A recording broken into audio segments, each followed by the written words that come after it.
Muy buenas noches a todos. Es un placer tenerlos en la videoconferencia que vamos a llevar a cabo esta noche. Mi nombre es Belén Mendoza y junto con Neisa Cruz de Fundación Construir vamos a estar coadyuvando esta videoconferencia en la cual nos está acompañando el director ejecutivo de Fundación Ciudadanía y Desarrollo, Mauricio Alarcón Salvador. Bienvenido, Mauricio. Él es fundador y director ejecutivo de la Fundación Ciudadanía y Desarrollo, organización que promueve la democracia, la participación ciudadana, la transparencia, el control social y el gobierno abierto. Es abogado de la Universidad San Francisco de Quito, con estudios de maestría en Dirección y Gestión Pública, así como en Acción Política, Fortalecimiento Institucional y Participación Ciudadana en el Estado de Derecho. Mauricio es activista de la democracia y defensor de derechos humanos. Fue miembro suplente en la Asamblea Nacional Constituyente de Ecuador entre 2007 y 2008, participando de la Mesa de Justicia y Lucha contra la Corrupción. Fue además asesor constitucional en el Consejo de Participación Ciudadana entre el 2008 y el 2010, fellow del Centro para la Democracia, el Desarrollo y el Estado de Derecho de la Universidad de Stanford. Ha participado de manera activa en eventos nacionales e internacionales relacionados con la promoción de la transparencia y la lucha contra la corrupción. Además, ha sido consultor y contacto de las organizaciones latinoamericanas que forman parte de Transparencia Internacional.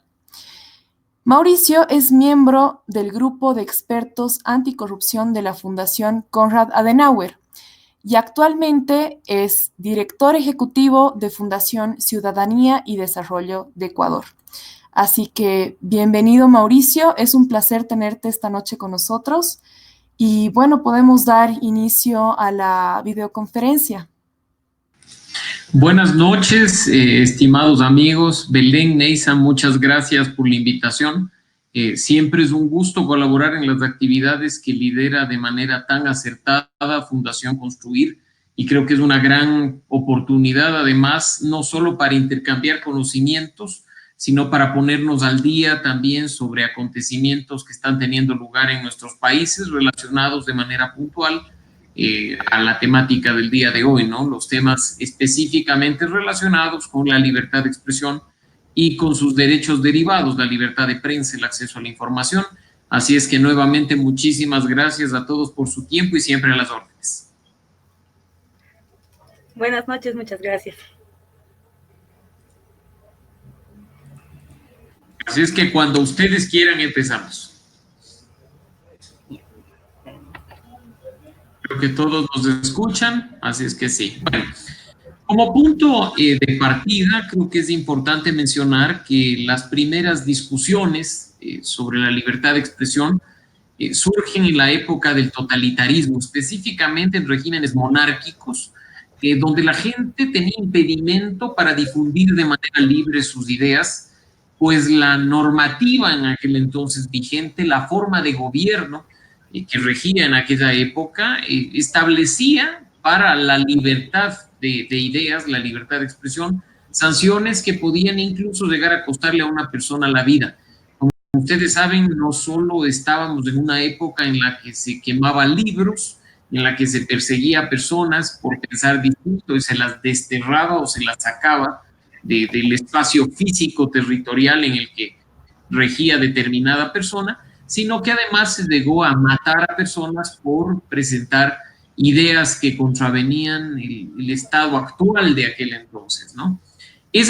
Así que en la época de la Ilustración empieza a tomar forma el concepto de libertad de expresión y queda definido como el derecho de las personas a difundir libremente sus ideas basados en un elemento fundamental para aquel entonces, y es que la posibilidad del disenso, la posibilidad de contravenir ideas, de contraponer ideas, de debatir, de dialogar, siempre, por supuesto, con respeto, fomentaba el avance de las artes, de las ciencias y, por sobre todo, se dice una auténtica actividad, una auténtica participación política.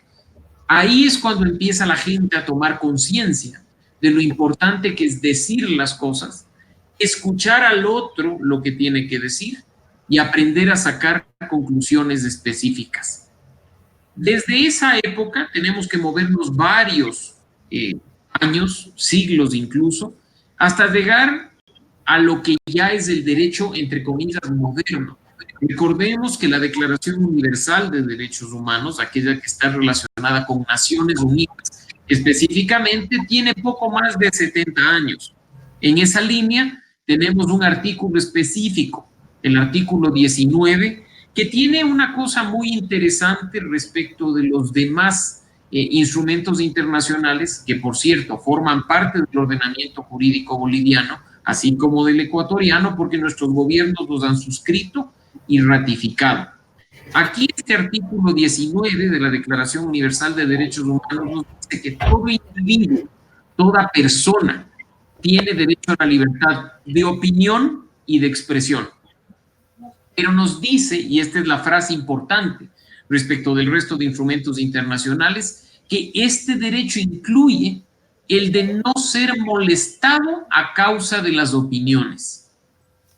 Y esto no está en otro instrumento internacional, como por ejemplo el Pacto de San José. Está únicamente en instrumentos relacionados con Naciones Unidas. Es decir, no es únicamente libertad de expresión, mi derecho a decir lo que pienso, mi derecho a expresar una opinión, sino que además es el derecho a que otra persona no intente callarme, no intente perseguirme por la única razón de pensar diferente. Esto es lo que nos dice el artículo 19. Además nos incorpora los distintos derechos derivados que he mencionado, porque nos dice que libertad de expresión también es el derecho de investigar y recibir información y por supuesto opiniones, pero además difundirlas sin limitación de fronteras por cualquier medio de expresión. Hay un énfasis especial en esta última frase, la de por cualquier medio de expresión, porque nos han tenido acostumbrados a pensar que libertad de expresión está muy asociada a los medios de comunicación, y no es así, porque libertad de expresión también se ejerce, por ejemplo, en el arte. Libertad de expresión también se ejerce en la literatura, que es una forma de arte, en la pintura, que es una forma de arte. Por eso es que precisamente esas personas que son intolerantes e irrespetuosas con la libertad de expresión buscan, por ejemplo, censurar obras artísticas que son formas, como he dicho, de expresar ideas. Después, por supuesto, unos años más tarde, ya específicamente en nuestra región, nuestra Latinoamérica, tenemos el Pacto de San José, la Convención Americana sobre Derechos Humanos, que específicamente desarrolla lo del artículo 19, le da un matiz un poco más extenso. El artículo 13 de este Pacto de San José tiene varios numerales, y esto es importante irlo desmenuzando, porque nos dice en primer lugar, al igual que las Naciones Unidas, que toda persona tiene derecho a la libertad de pensamiento y de expresión. Este derecho comprende este cruce de ideas, la libertad de buscar, recibir y difundir informaciones sin consideración de fronteras y por cualquier medio de comunicación. Es decir, apenas un numeral del artículo 13. El numeral 1 nos repite lo que está en el artículo 19. Los siguientes numerales desarrollan aún más el tema de la libertad de expresión.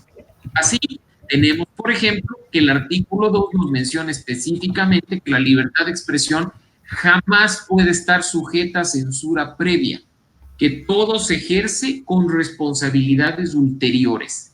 Nadie tiene por qué decirnos esto no, o cállate, o deja de decir lo que piensas.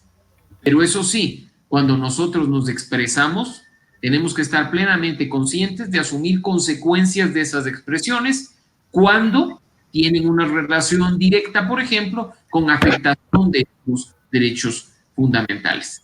En este caso, además del numeral 2, desarrolla el tema de las responsabilidades ulteriores y nos dice que estas responsabilidades únicamente pueden estar establecidas en una ley, no en un reglamento, no en una resolución, no en una norma inferior que dependa de la voluntad de un funcionario público cualquiera, sino que el máximo órgano de representación de la ciudadanía, es decir, el legislativo, tiene que establecer las responsabilidades ulteriores en una norma legal. Y lo que nos dice además es que estas responsabilidades ulteriores, estas restricciones que pueden establecerse, únicamente deben ser para asegurar el respeto a los derechos de los demás y a su reputación, la protección de la seguridad nacional y el orden público. Y aquí hay un punto, no voy a mencionar dos temas que por evolución del sistema interamericano ya han quedado en desuso, porque en aquella época, estamos hablando prácticamente 50 años, se incorporó aquí también que se podía establecer restricciones para asegurar la salud o la moral públicas, un concepto ampliamente subjetivo que con el tiempo ha quedado en desuso. El numeral 3 del artículo 13 nos dice además que bajo ningún concepto podemos restringir la libertad de expresión de manera indirecta, porque una cosa es que nos callen, una cosa es que nos quiten el derecho a hablar o que nos den de baja contenidos, pero además nos dicen que también hay formas indirectas de restringir el derecho a la libertad de expresión y nos las enumera de una manera bastante práctica y concreta. Nos dice que, por ejemplo, estas restricciones indirectas son el abuso de controles oficiales, ejemplo, cuando a un medio de comunicación sorpresivamente le aparece el Servicio de Rentas Internas o la autoridad tributaria, hacer inspecciones como consecuencia de declaraciones o expresiones que ha hecho. Lo mismo que le puede pasar a cualquier ciudadano. Estamos hablando de vías de presión o de restricción indirecta. O también abusos de controles respecto del papel que sirve para imprimir periódicos.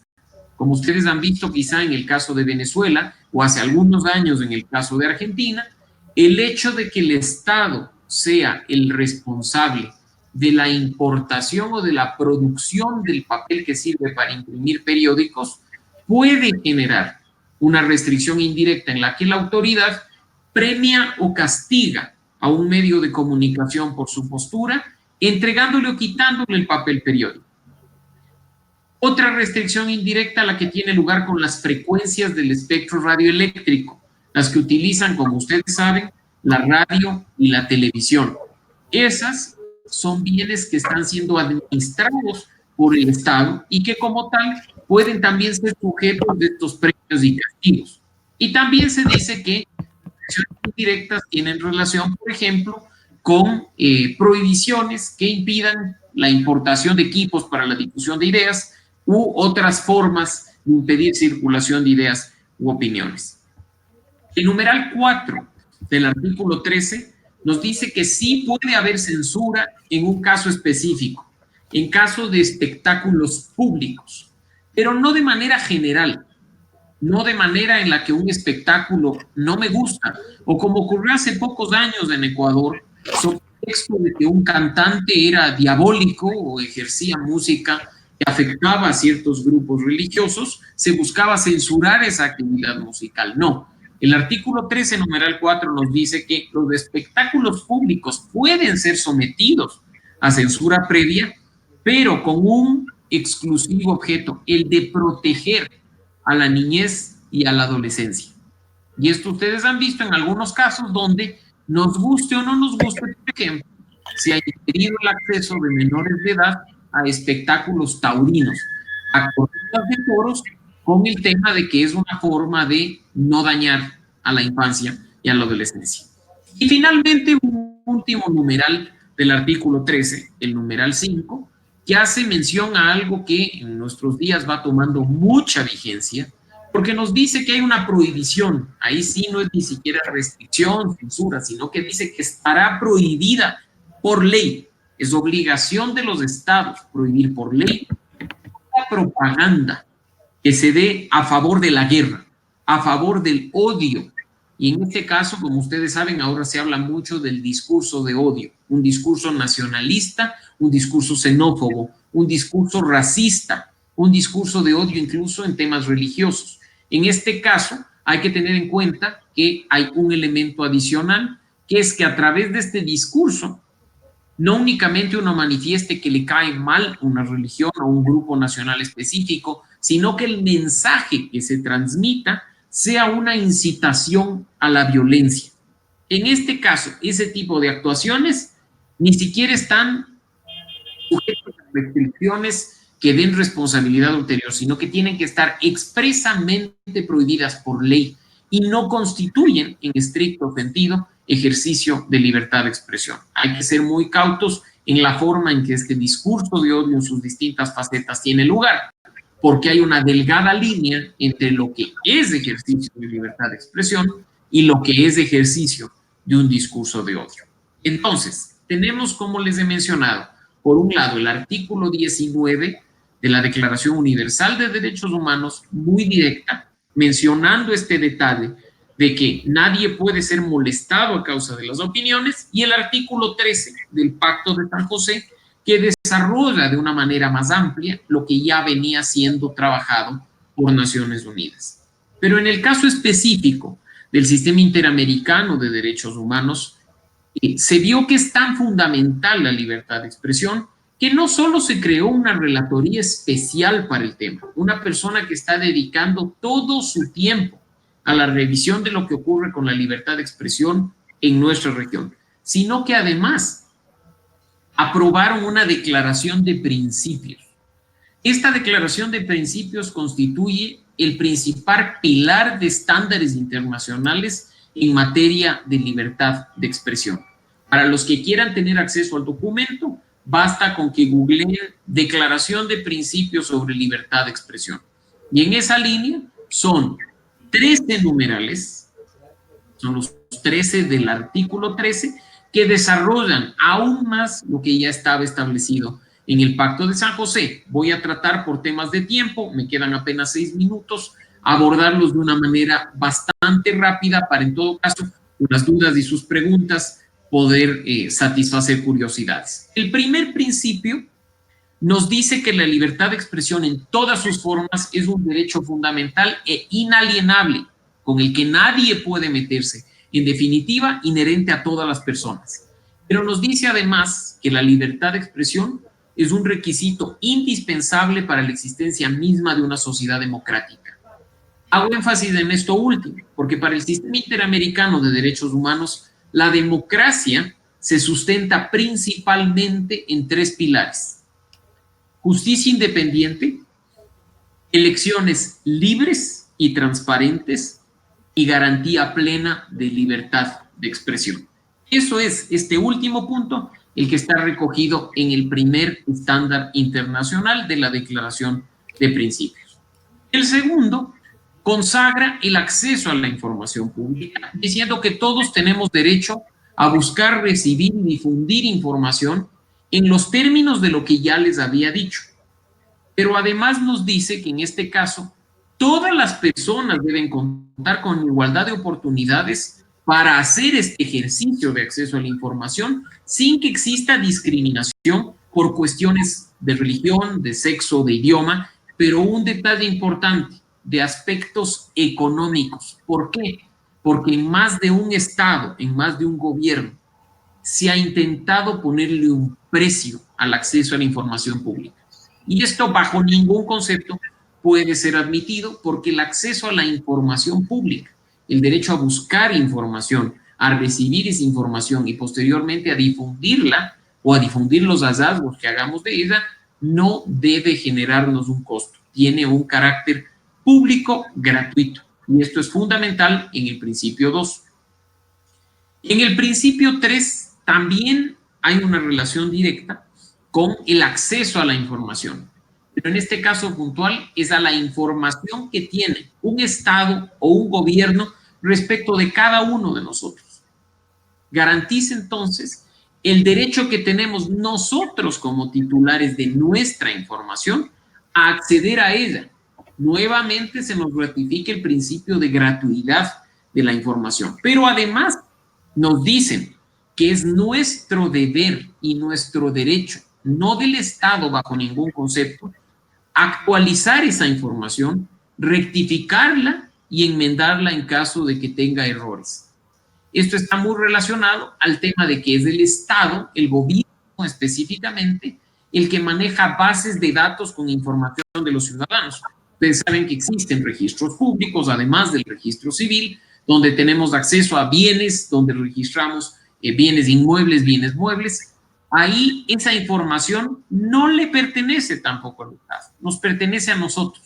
Y en caso de haber errores, nosotros tenemos el derecho a que se los enmiende y el Estado tiene la obligación a que esto llegue a feliz término. Principio 4, ratifica en general el derecho a acceder a la información y en este caso más bien deriva las limitaciones. Nos dice que el derecho a la información es un derecho general y amplio, que solo se debe admitir limitaciones de manera excepcional.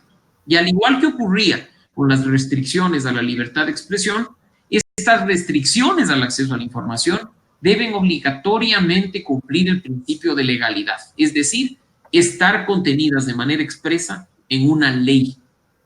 Y con un tema adicional, que únicamente a pesar de estar establecidas en ley, estas restricciones deben darse en caso de que exista un peligro real e inminente que amenace la seguridad nacional en sociedades democráticas. Es decir, tampoco es cuestión de que sobre pretexto de que consta en una ley nos restrinjan el derecho a acceder a la información pública, sino que en este caso debe estar debidamente justificado para las causas que están establecidas en el principio número 4.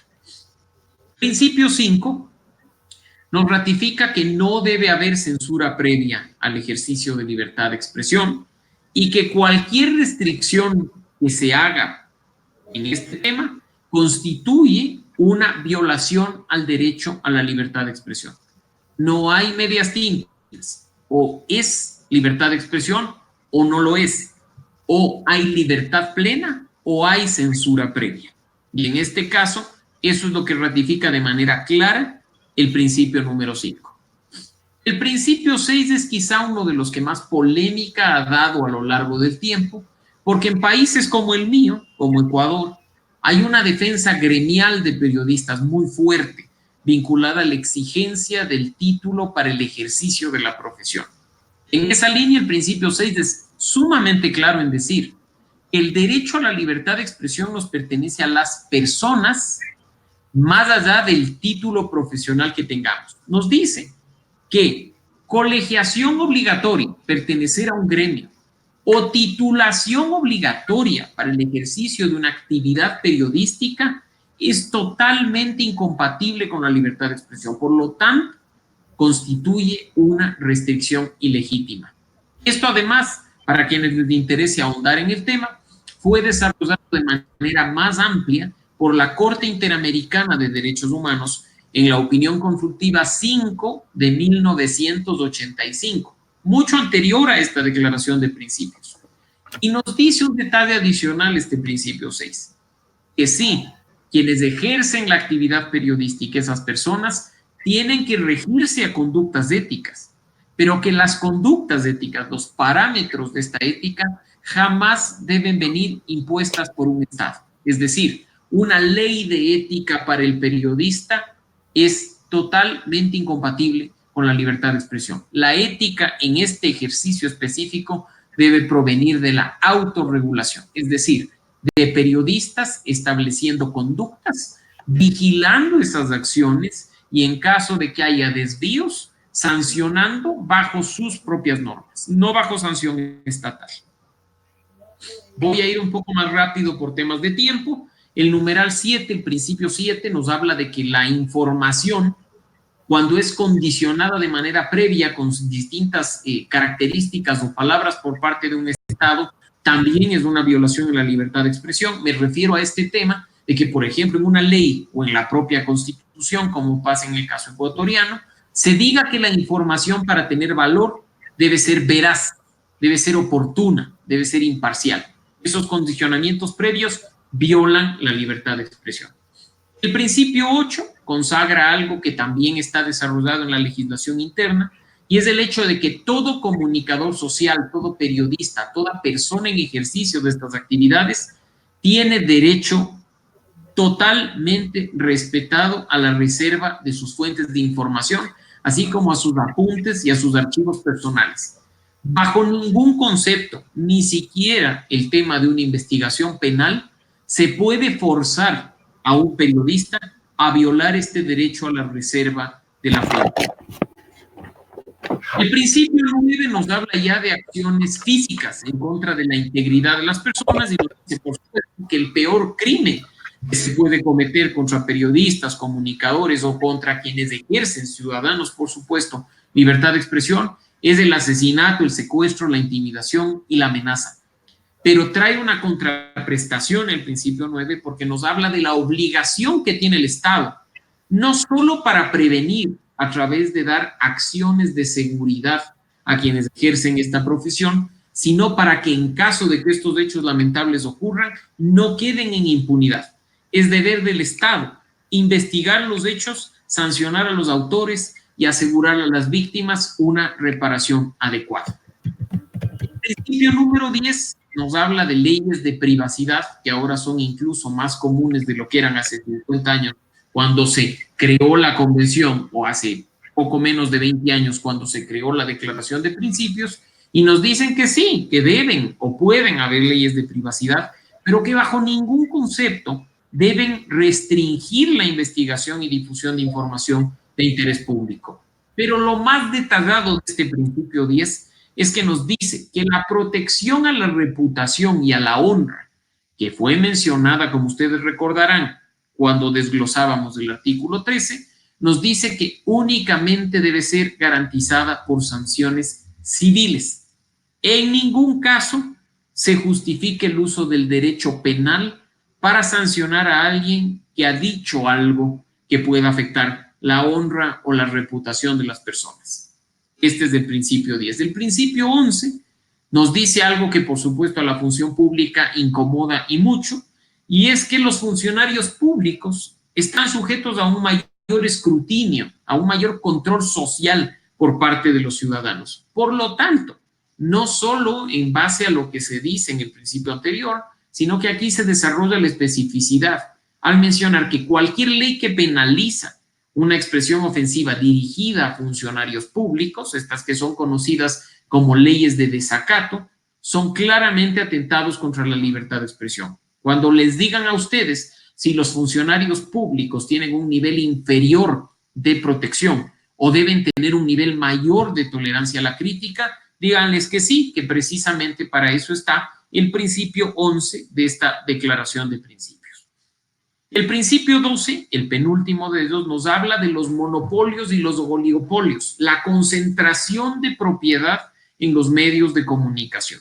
En este caso, eso también atenta contra la libertad de expresión porque impide libre flujo de información en beneficio de los ciudadanos. En ningún caso, ojo, debe dirigir tampoco el Estado leyes antimonopolio específicas contra medios de comunicación, sino que debe asegurar leyes generales que impidan la concentración de medios de comunicación. Y nos dice además que dado que el Estado es el titular, el que protege y el que guarda las frecuencias del espectro radioeléctrico, debe garantizar criterios democráticos al momento de repartirlos, de tal forma que se garantice igualdad de oportunidades para todos al momento de acceder a un medio. Y finalmente el principio 13, que nos habla de una manera bastante puntual de estas restricciones indirectas que les había mencionado, porque nos dice que, por ejemplo, si se usa la pauta oficial para premiar o castigar a los medios de comunicación, si se usa la imposición tributaria como premios o castigos a medios de comunicación, esto claramente atenta contra la libertad de expresión y atenta contra un elemento más importante incluso, que es la independencia de los medios de comunicación. El principio 13 cierra diciendo que todo tipo de presiones directas o indirectas tendientes a silenciar el trabajo de los medios y de los periodistas violan la libertad de expresión y es incompatible con la garantía plena de este derecho fundamental. Así es que, mis queridos amigos, estos son los 13 principios, los 13 estándares internacionales que están establecidos en esta declaración de la Comisión Interamericana de Derechos Humanos, la CIDH,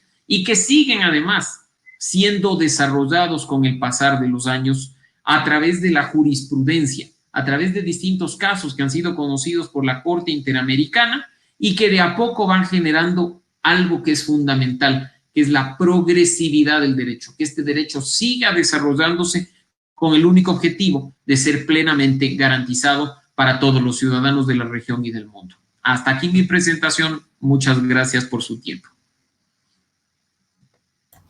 Muchísimas gracias, Mauricio, por la intervención. Y bueno, tenemos algunas preguntas en el chat. Micaela Colque pregunta, en el ámbito internacional, ¿cuál es o sería la sanción impuesta por la CIDH a los gobiernos que atenten contra la libertad de expresión? Micaela, buena pregunta, y creo que el punto de partida es también diferenciar, valga la oportunidad, lo que es la Comisión Interamericana de Derechos Humanos de lo que es la Corte Interamericana de Derechos Humanos. La comisión es un órgano que busca promocionar los derechos y en esa línea también vigila los compromisos internacionales de los estados con sus ciudadanos. Lamentablemente, por la forma en la que está construido el sistema interamericano, la CIDH no sanciona a los estados de manera específica. Emite observaciones, emite recomendaciones, abre espacios de